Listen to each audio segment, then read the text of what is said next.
Oh my God, excuse me. Hi everybody, welcome to another episode of I'm Reviewing Here, a podcast where I, Matthew Bussey, watch and review Sight and Sound's top greatest movies of all time. I am shivering my little nipples off today. It is a frigid day today on Martin Luther King Day, the day I'm recording this here in Philadelphia. Yep, it is like 28 degrees outside, and I'm a whiny little bitch because I always whine about how I want it to be cold and not hot. And now it's too cold, and I'm whining, and I'm shivering, and I'm trying to not put the heat on because my last bill came in, and it was astronomical, and I almost collapsed and had a heart attack right then and there, and I don't want to do it, but I don't know how much longer I can take this. I'm losing my goddamn mind! Okay. I also have to go to an event tonight, and I have to bike there, and I'm worried because I can't find my face mask. Like, like what bikers wear, like literally a mask, a face mask. Not a face mask like for COVID, but like a full face mask. Anyway, I gotta find that. Crap, I gotta find that. Oh, friends. Hello. Hi. Welcome to another episode. Yes, for those of you who are new, I am reviewing Sight and Sound's top greatest movies of all time. It was unveiled in 2022. There's a lot of movies to get through. I took a little hiatus, and now I'm back. It's a long story. And you know what? The first 50 episodes, I don't like them. I like this new system that I'm doing. I like these new segments, and I hope you like them too. And I don't know why I'm talking like this. It's the cold. I just had a cup of tea, and I'm back to being freezing. Anyway, I'm also very excited. We're going to review a very much talked about film today directed by one of the most talked about directors of all time. This is The Tree of Life.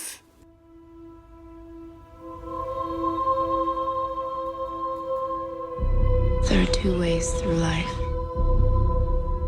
The way of nature and the way of grace. You have to choose which one you'll follow.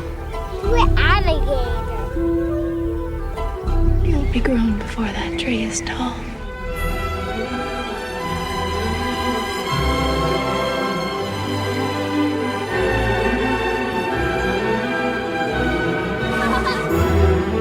It takes fierce will to get ahead in this world.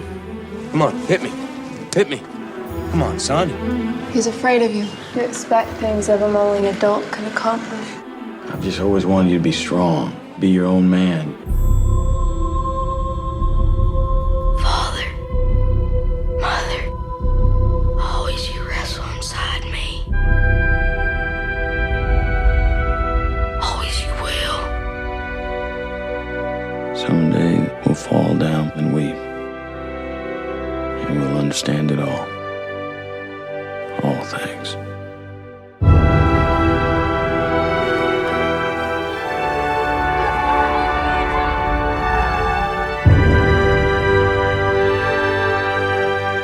Guide us to the end of time.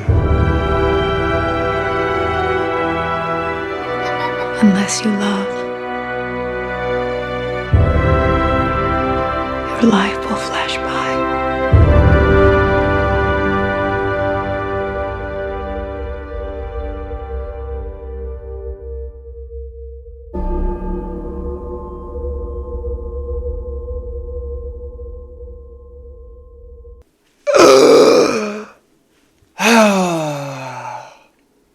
This movie, makes me emotional. I mean, not actually emotional, but just in my head emotional because I freaking love it. This is one of my favorite movies of all time. Now, it's a hard... Okay. Oh, crap. I had this, all planned out, and then I'm messing it up right now. We first got to talk about this director, Terrence Malick. Terrence Malick directed this. He is a very famous director. He just turned 80 last year, I think. He's this American director. He's only made 8 movies, I think. He just made another movie, but there are probably podcasts out there dedicated to this man, Terrence Malick. He's one of a kind. There's no one else like Terrence Malick. There's no one else making movies similar like Terrence Malick. Nobody till the end of time can emulate Terrence Malick. No one. Ever. What's the big deal about Terrence Malick? His movies are the most beautiful works of art ever made. They can come off as pretentious, they can come off as making zero sense, they can come off as sometimes lacking emotional depth, but many times they come off succeeding in all those categories. They are a little pretentiously made because it's all, look at me, look at these cool visuals and all that, but they are moving. Even if they are a little elliptical and you don't really know what's going on. They're just I just like, I want to eat them.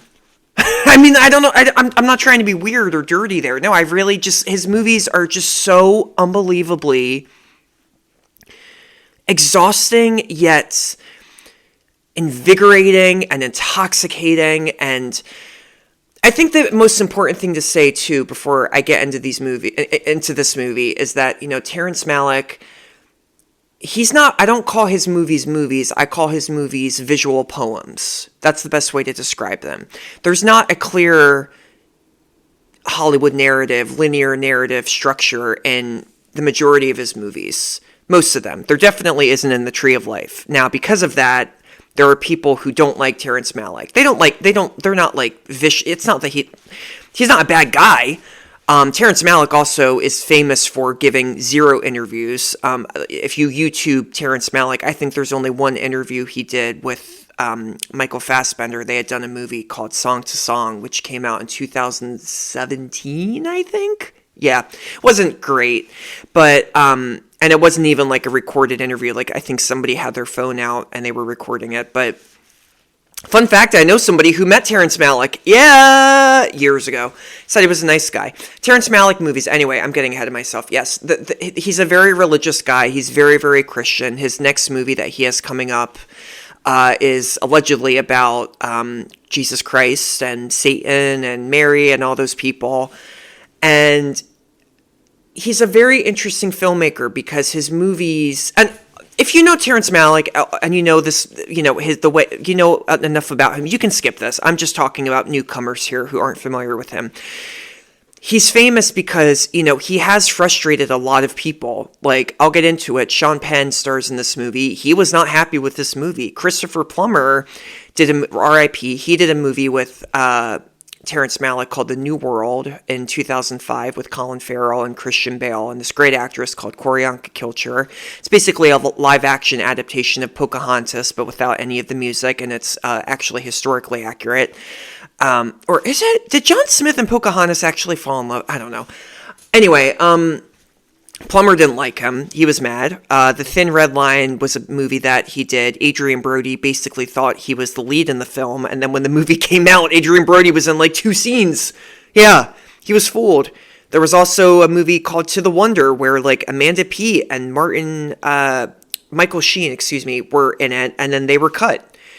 So he's an interesting filmmaker. He really like does his own thing, and it is a little, I don't know how I feel about getting cut out of a movie like that. I mean, that would suck, of course, but I think that is the fascination with Terrence Malick. It's just, you know, his work ethic is just so unique, and his vision is unlike anything imaginable ever to this day. Now, I'm going to repeat myself a lot in this episode. Terrence Malick is not for everybody. I first saw The Tree of Life way back in 2011. I hopped on Amtrak, got a train into Philadelphia, went to the theater here and saw it. I felt like I was being levitated out of my seat this entire film. Truly. I know that sounds hokey and like, okay, shut up, man. But it's true. It's true. I mean, it changed me when I first saw it. And then I made my family watch it when I bought it on Blu-ray months later, and I made my family watch it, and they threatened to disown me. They hated it. To this day, if I mention The Tree of Life, it's like saying Voldemort or the C word. It is like, they hate it. I mean, the reactions to his films are like violent almost.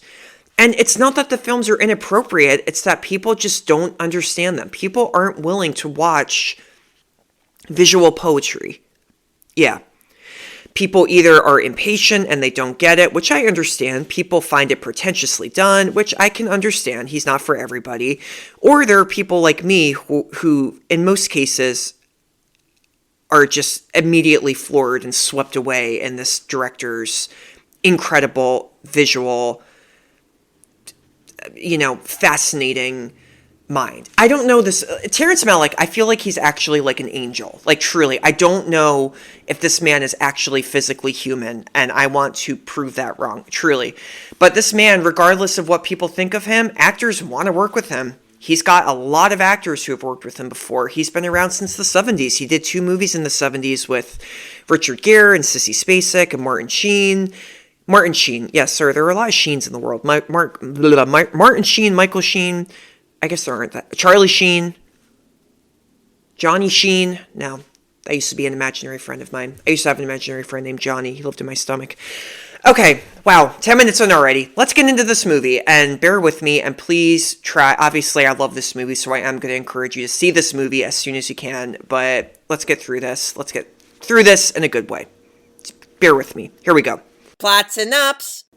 Oh, I still own this on Blu-ray, and I would kill someone to just go and watch this in IMAX. Truly, it is. Look at the poster for this movie. Look at the images from this movie. I mean, you will be swept away just like me. Anyway, The Tree of Life. The film opens up with a quote, from the Book of Job 38:4-7.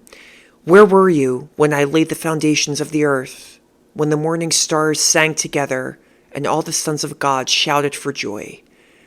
We see this quote, and then we see this weird, like a flame of light flickering in darkness. What could it be? We'll get to it soon. Cut to the 1960s. Mr. and Mrs. O'Brien, played by Brad Pitt and Jessica Chastain. This is the movie that got Jessica Chastain famous too. People did not really know who she was, and wow, she's good in this. And Brad Pitt. They are Mr. and Mrs. Bryan. They're informed of the death of their 19-year-old son, RL, throwing the family into turmoil. In 2010, the eldest son, Jack, played by Sean Penn, is adrift in his modern life in Dallas, Texas as an architect, disillusioned by his life full of disappointments. Meanwhile, voiceovers from Mrs. Bryan, from Mrs. O'Brien ask God why RL had to die. Then we see these visuals, and they depict the birth of the universe, followed by the creation of Earth and the beginning of life. The coolest movie sequence in the history of cinema. Boom! This sequence is unlike anything imaginable. Oh my god. At one point during this sequence, a dinosaur, I know, bear with me, a dinosaur chooses not to kill another dinosaur that is injured and lying on the side of a riverbed. Finally, an asteroid strikes the Earth. No, it's not like Jurassic Park. Yes, I know at first you're like, what is this? Again, yeah, this movie was hit or miss, which I'll get to with the trivia, but then, okay, so the universe has been created. We get all these really cool visuals and everything. See cute little dinosaurs. We're now taken to a suburban neighborhood in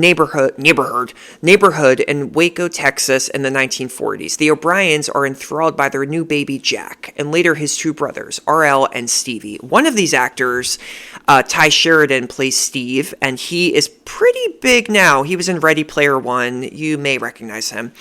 In the 1950s, Jack is conflicted with accepting the way of grace or nature as embodied by his parents.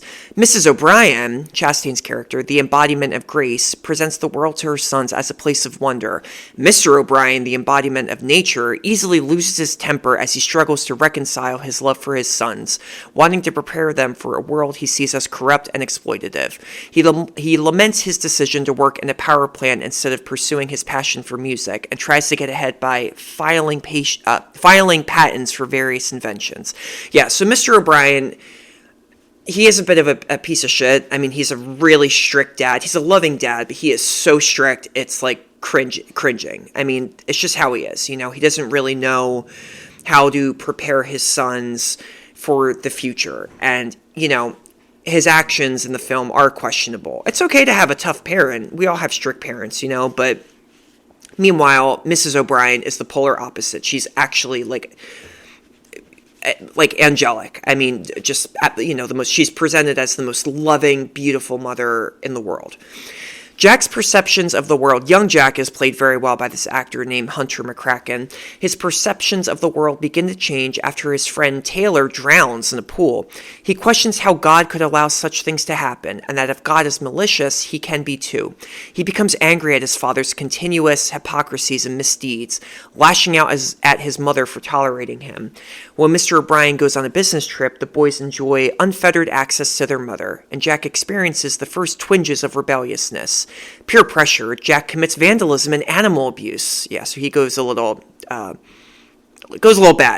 I was going to say he goes a little 13, but people won't get that reference. 13, the movie, 2003. Amazing, but really intense. Watch it. If you're a new parent, watch it.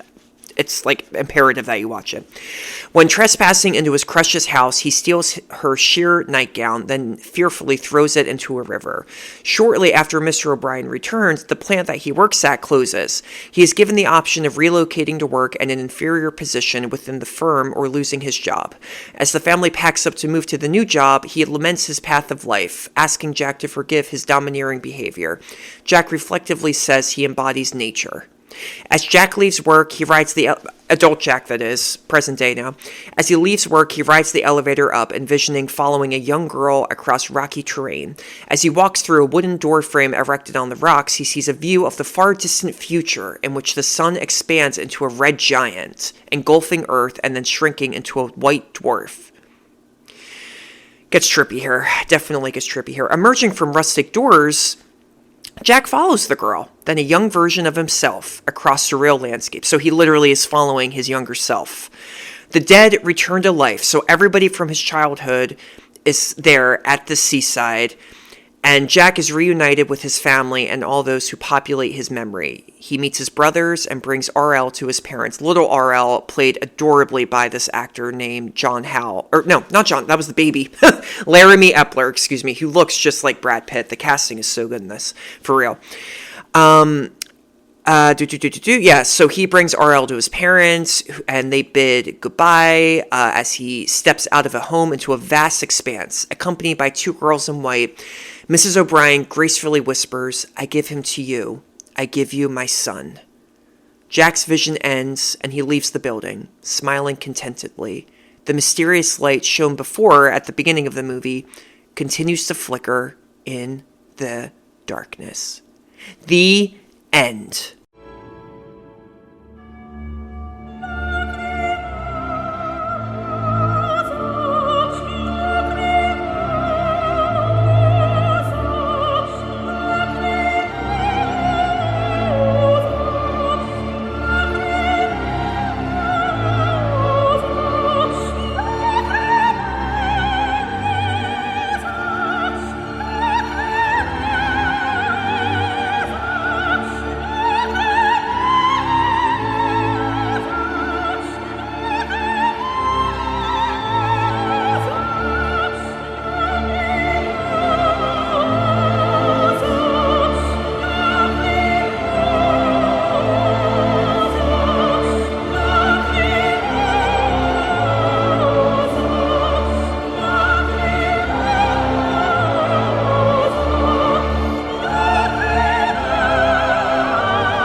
Okay, so like from everything I've read, you may be picturing this as your ordinary coming of age story, you know? Yeah, got a little boy getting rebellious, he's not getting along with his dad, blah, blah, blah, blah, blah. You know, like you would expect that. Oh no, this is not that type of movie at all. It is a coming of age story, but no, there's not a linear narrative in this film. And the big thing with Terrence Malick, he is obsessed with voiceovers, voiceover narration.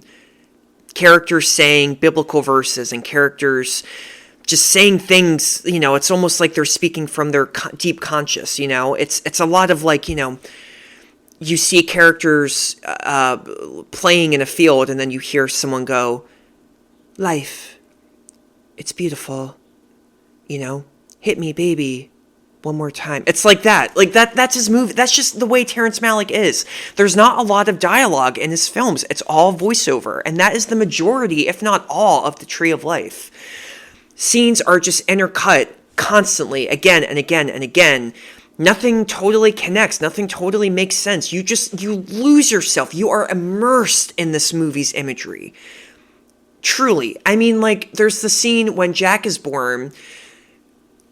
We see, Jessica Chastain, Mrs. O'Brien pregnant. There's this cool shot of Brad Pitt's, listening to, he has his head pressed against her stomach. He's listening to, the inside of her stomach. The baby, that is.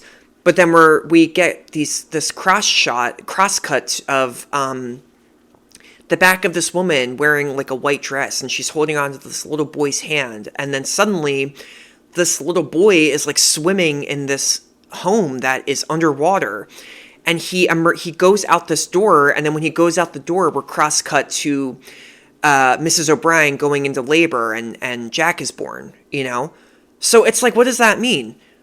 What the hell was the point of that imagery? I get it if you're confused. I was confused too. I think the point of the movie is that, Malick is trying to show that, what we just saw is meant to be maybe Jack in heaven in a weird way, like it's Jack before he was born. And that woman maybe is an angel, It's things like that. You have to connect the images in this film. The cinematography, too, is by a very famous cinematographer named Emmanuel Lubezki. Lubezki, I think is how you say his name. He's done a lot of cinematography for a lot of movie directors. He did it for Birdman. He did it for The Revenant. A lot of Alejandro González Iñárritu movies. Fantastic. Absolutely, one-of-a-kind visionary. But that's the thing about The Tree of Life. It is frustrating, and I understand why people would kind of maybe get frustrated and want to walk out, because this is not your usual film. This is a movie that shows you the creation of life and then shows you the end of life. And what is so moving to me about this film, two things. First of all, when do we ever see movies that depict the creation of life this spectacularly? Truly. I know that the dinosaur is a little goofy, I admit, but the special effects of the creation of life in this film, again, it's just one of the most riveting, eye-popping cinematic sequences of all time. There's that, and also the movie is just genuinely really moving, You imagine yourself as Jack, adult Jack, played by Sean Penn, Imagine that you really are this old guy lost with yourself, lost in your life, just confused and depressed. Imagine if you had the opportunity to get transported to the very end of the world, years from now. A red giant is going to engulf Earth. A red giant, for those who don't know, is, quote, a luminous giant star of low or intermediate mass in a late phase of stellar evolution. I will quiz you on that tomorrow. No, I'm kidding. I don't know what it is. But imagine, though, that you're that unhappy and you get sucked to the end of the world, where you get to see you are reunited with everybody from your past who has passed on, or everybody from your past who you didn't get to make amends with, perhaps. And this is the last time that you get to, It's moving. It really does get me, emotional, because I think those are things that we think about sometimes,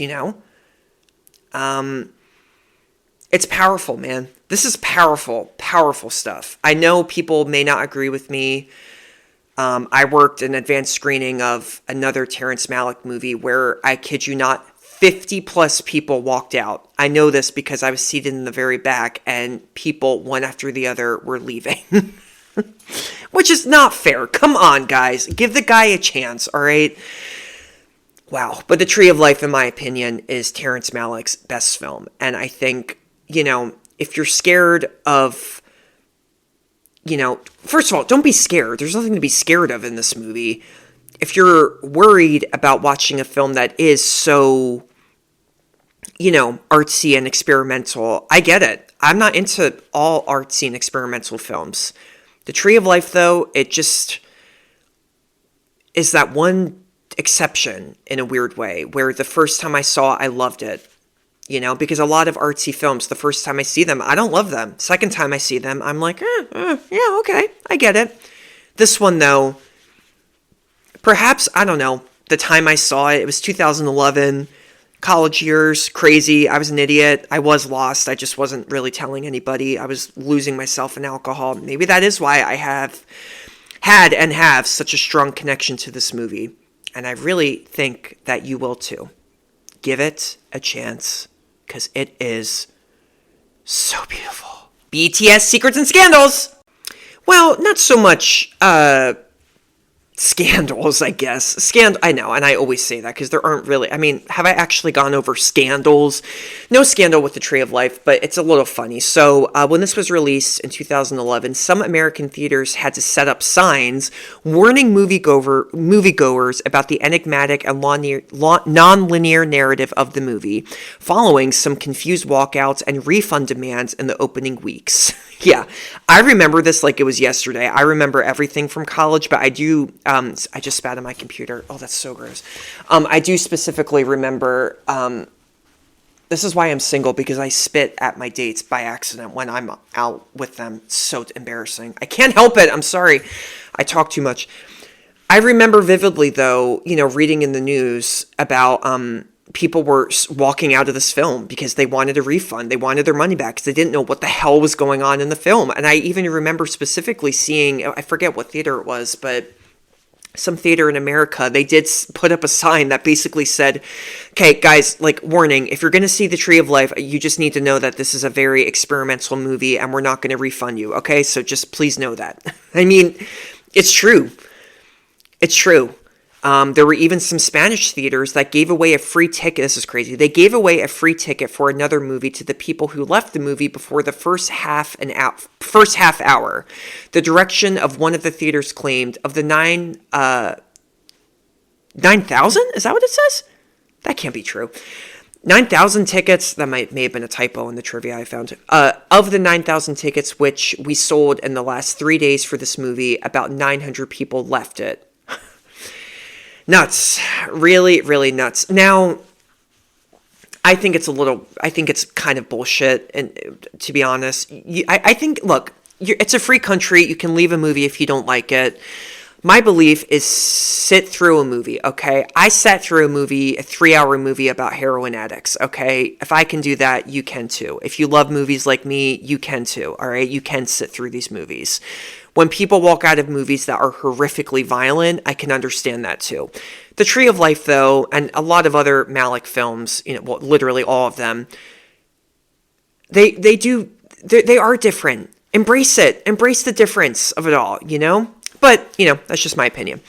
In August 2011, I said this a little bit, Sean Penn gave an interview to the French publication Le Figaro, in which he was very critical of the movie and Terrence Malick's direction. He said, quote, I didn't at all find on the screen the emotion of the script, which is the most magnificent one that I've ever read.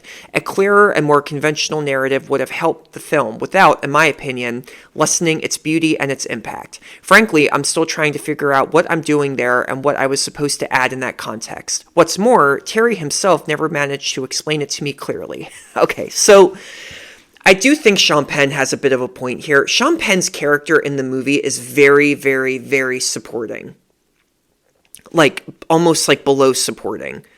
This is a movie about the kids, and it's about Brad Pitt and Jessica Chastain's characters. It's not really about old Jack in the film. So I can understand why he would be pretty critical of this film. This film also goes back to the late 1970s. Yes, it's true. So right after Days of Heaven, a great movie that Malick did, which is on the list, and I cannot wait to rewatch it, Malick was actually working on a project named Q, the letter Q, that would explore the origins of life on Earth. But he left the project, but this film contains a lot of elements from it. Terrence Malick, too, for those who don't know, he did not make a movie for 20 years between 1978 and 1988. Days of Heaven waited 20 years, and then he did The Thin Red Line, a World War II movie. The movie, The Tree of Life, is also semi-autobiographical a little bit. There are a lot of film parallels between the film and Terrence Malick's own life. So like Jack in the film, Terrence Malick grew up with two brothers in rural Texas. Their father was an aspiring musician who went to work as a geologist for an oil company and found an outlet for his artistic talent by playing the organ at his family's church. Now, this is a little sad. Malick actually outlived both of his brothers. His one brother committed suicide at age 19 while studying to be a musician. That's terrible. And then his other brother died in 2008, just a few years before this movie came out, at the age of 60, after being severely burned in a car crash in Mexico that killed his wife as well. Yeah, and there's the similarity. I mean, again, it might just be a coincidence, but, RL in this film dies in a car accident too, like the telegram that Mrs. O'Brien receives in the beginning of the film. It's crazy. It's really, really crazy. Now, the look of this movie, again, I will not shut up about how beautiful this film is. Dissatisfied by the look of modern computer-generated visual effects, also known as CGI, but okay. Terrence Malick approached veteran special effects supervisor Douglas Trumbull, who was responsible for the visual effects in 2001, A Space Odyssey, that movie, one of the most famous sci-fi films of all time. He contacted him and asked him to create the visual effects for the film using bygone optical and practical methods. Unbelievable. Absolutely unbelievable.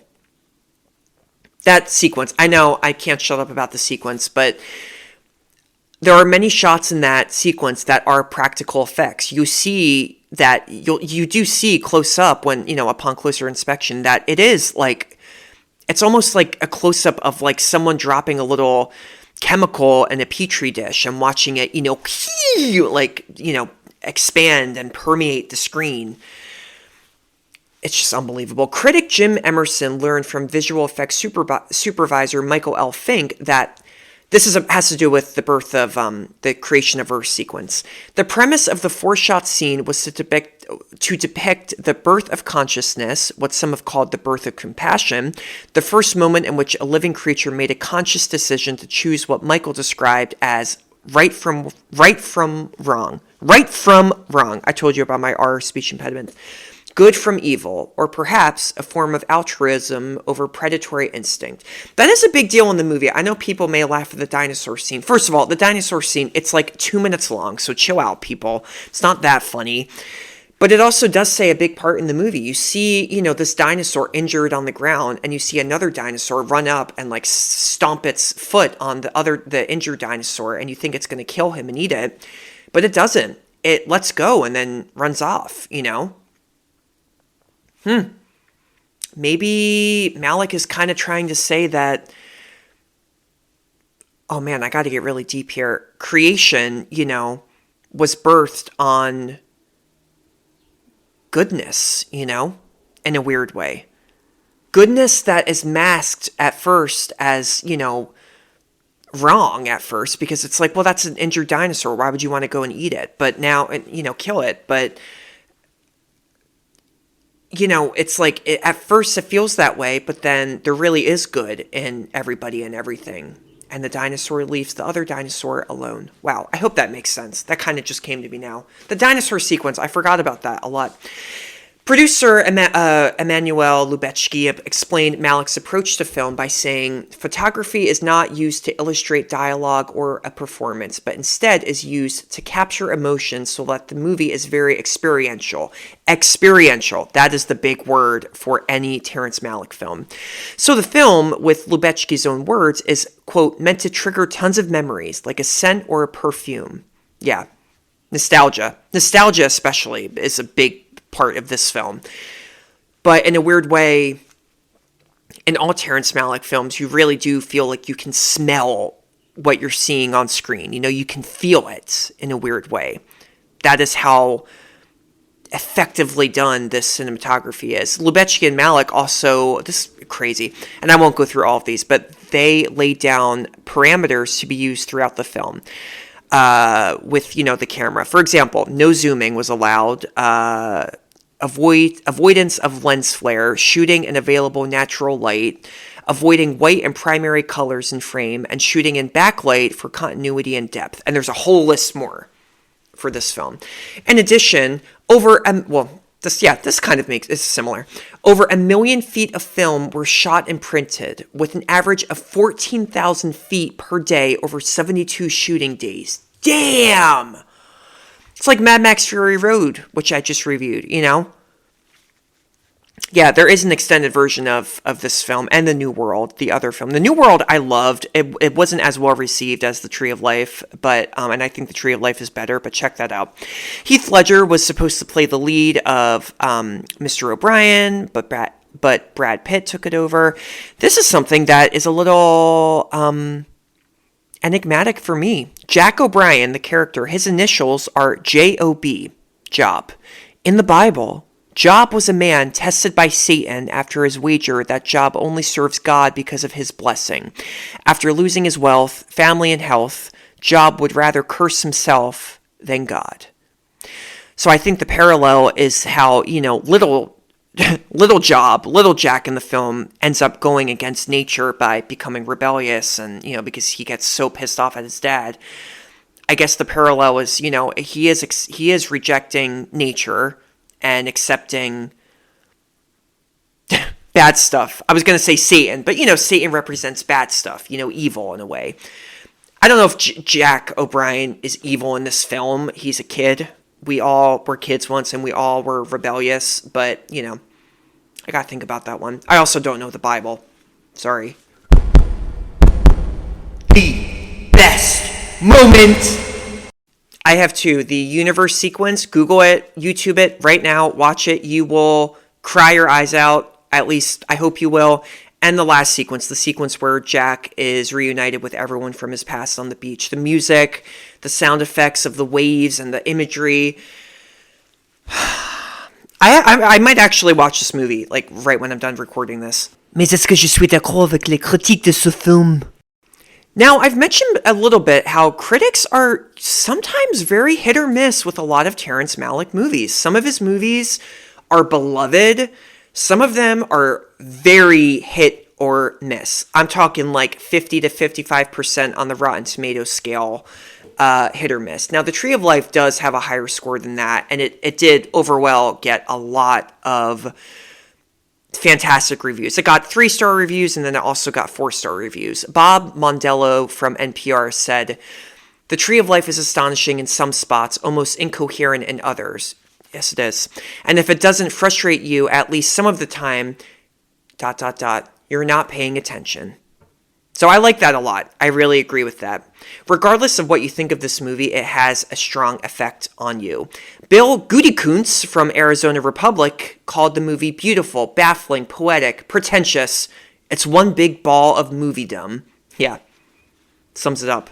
Ian Nathan from Empire Magazine said there is simply nothing like it out there. Profound, idiosyncratic, complex, sincere, and magical. A confirmation that cinema can aspire to art. Adam Naiman from The Ringer said Malick's earnest pretentiousness, pretentious, I did find that word a lot in these reviews, surely invites derisive laughter, but it also withstands it. And like the ancient evergreen of its title, it towers benevolently over less ambitious movies. Look, I understand completely that you may find Terrence Malick movies to be pretentiously done because they just, a lot of the times, don't make a lot of sense, and it's all about style over substance. Again, like I said, though, they impact you. They do. You can't deny that. You can hate a movie, and if you are tied to a chair and you're forced to watch a Terrence Malick movie, it will stick with you. Last review I really liked, Deborah Ross from The Spectator said, ideally, you would bathe in a film like this without striving to decipher it. As it's a film about what we can't get our heads around, we are probably not meant to get our heads around it. But, even so, it is so audacious it will take your breath away. Is it really one of the best movies of all time? Yes. See, oui, ya. Yes. I have no more words to say. Truly, I don't. Give it a chance. Give it a chance. Give any Terrence Malick movie a chance. Well, preferably, yes, there are some that are a lot better than others, but The Tree of Life, though, man, it transports you. It makes you think about your family. It makes you think about love. It makes you think about the world and existence, and it makes you want to. It makes me want to write poetry. And it also makes me really want to go to Texas and get really cool shots and put them on Instagram and use XX Pro and Valencia because they're really cool. Yeah, gorgeous. See this movie, see it. On that note, I'm going to leave and I'm going to end it by saying, please, guys, get your ass off the couch and go to the goddamn movies, okay? Just do it. I don't care if you're tired and you had a busy day at work. Go to the movies and get some soda. Get some sugar in you. That will wake you up, okay? If you think the food there is too expensive, sneak it in. I know you're not supposed to do that, okay?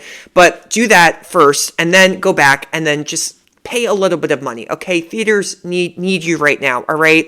COVID is still here, and there are still people that refuse to go to the movies.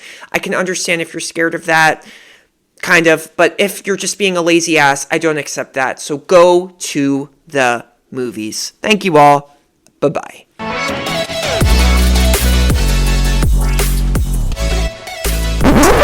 Oh, you made it. Thank you so much for tuning in to another episode of I'm Reviewing Here. New episodes drop Tuesdays and Fridays. You can get this podcast wherever you get your podcasts.